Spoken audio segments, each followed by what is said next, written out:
This is the Tom Bigby Tales, and I'm your host, Shannon Evans. I write about a small town along the Tombigbee River called Columbus and some of its surrounding communities. Today's episode is about Robert Thompson, a Lowndes County representative to the Mississippi Legislature from 1874 to 1875, who had previously been an enslaved man. Post-emancipation Mississippi, Lowndes County Black citizens is a story of liberation, growth, and a rise to a viable middle-class structure. Black Mississippians, in gaining the vote, discovered their relevance and influence, especially in counties where they outnumbered white voters. In 1874, Lowndes County was represented in the state legislature by 3 Black Republican leaders: Columbus residents Robert Gleed and Reverend Jesse Bolden, and Crawford resident Robert Bob Thompson. With African Americans in positions of leadership and agents of their own progress, the local white minority fought to gain control and return to the pre-emancipation order, meaning the subjugation of the Black population. The white-controlled Democratic Party doubled down on their rhetoric, fanning the fires in stump speeches around the county. The rhetoric spilled into newspaper articles and editorials, further villainizing Black men especially. This was especially evident in the villainization of Bob Thompson the spring of 1874. The basis of that rancor toward Thompson as a leader in Crawford and Artesia is directly connected to the death of Hugh Allison Lee, a veteran of the Confederacy, captured at Vicksburg, now a railroad man in 1870s, at a Republican campaign rally near Artesia. Lee walked upon the campaign rally attended by 500 to 700 Black men, women, and children who had come from all over the county for the event. People were picnicking, listening to the speeches, and enjoying their day, visiting with family and friends.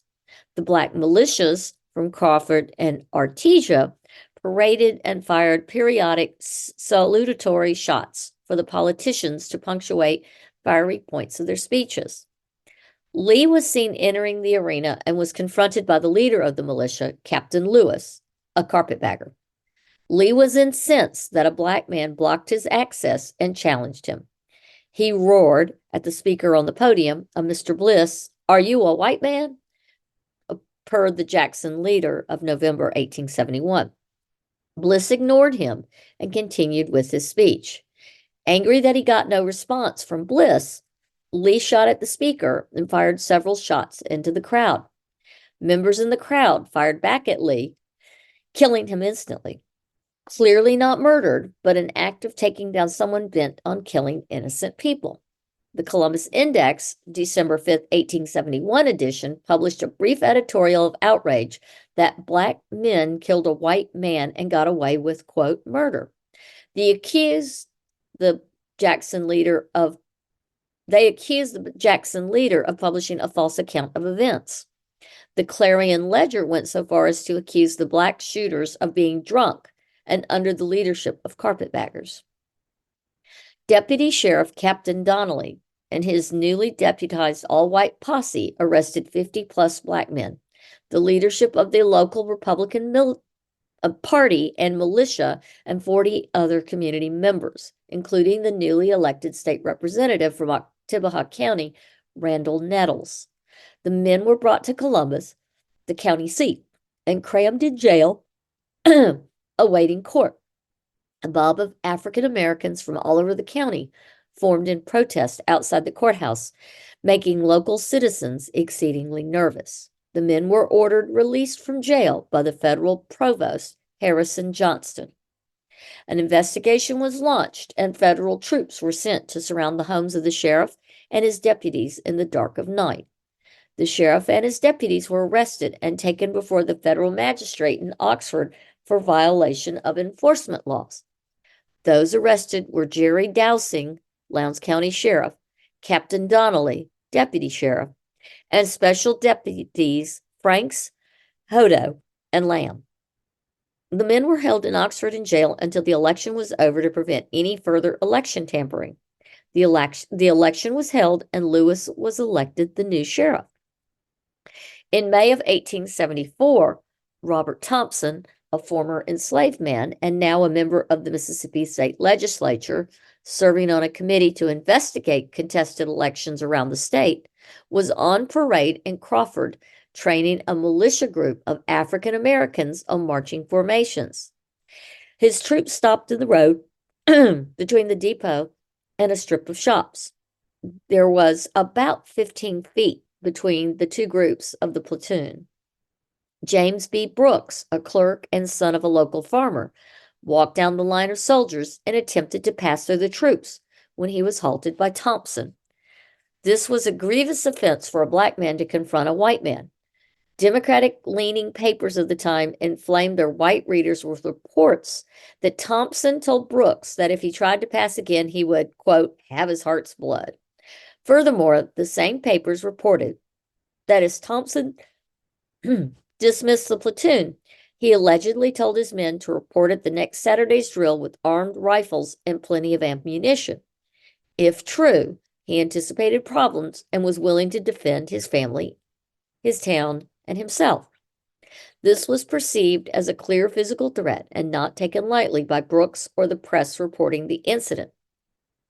Thompson was threatened with lynching in an editorial from the editor of the Aberdeen Examiner.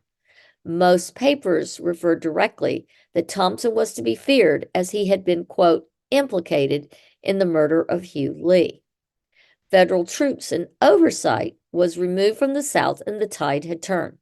Black men were then marginalized and intimidated into not voting again in the next election by whiteliners, red shirts, and the Klan.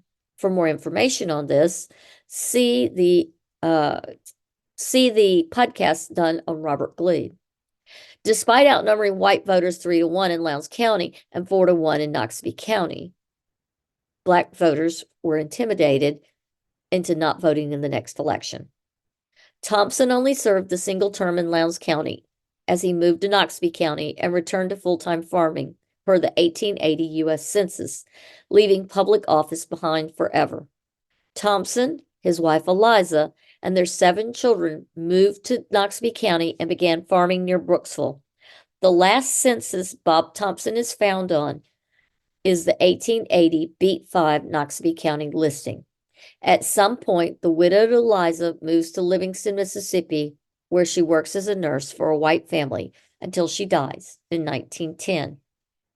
I want to thank you for coming on this podcast. If you care to learn more about this event or others, and if you care to see more about the town of Columbus, I encourage you to follow this podcast, The Tom Bigby Tales, and to like and follow the Facebook page of the Historic Home Tours of Columbus. I want to thank you for joining me tonight. My name is Shannon Evans, and this is the Tom Bigby Tales. Until next time.